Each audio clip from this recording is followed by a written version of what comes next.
আপনি কি জানেন তীব্র রোদ বা বাইরে থেকে ঘেমে এসে সরাসরি ফ্রিজের কনকনে ঠান্ডা পানি খেলে কি মারাত্মক ক্ষতি হয়? চলুন দেখি। প্রথম দিন, গরমে শরীর ঠান্ডা রাখতে আপনার রক্তনালীগুলো প্রসারিত থাকে।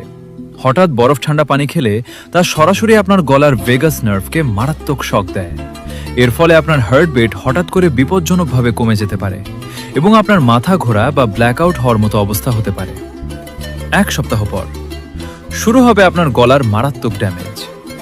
ঠান্ডা পানির কারণে আপনার গলার ভেতরের রেসপিরেটরি মিউকোসা বা রক্ষা কবচ সংকুচিত হয়ে শুকিয়ে যায়, ফলে এটি আর বাইরের জীবাণু আটকাতে পারে না এবং আপনার মারাত্মক গলা ব্যথা, টনসিলের ইনফেকশন ও সর্দি কাশি শুরু হয়।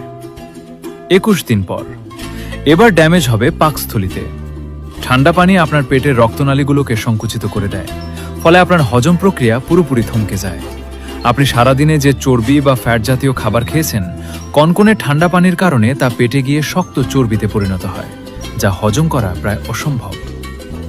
30 দিন পর এই বদভ্যাসের কারণে আপনার মেটাবলিজম একদম ধ্বংস হয়ে যাবে। পেটে জেদি মেদ জমবে এবং ইমিউনিটি বা রোগ প্রতিরোধ ক্ষমতা মারাত্মক কমে যাবে।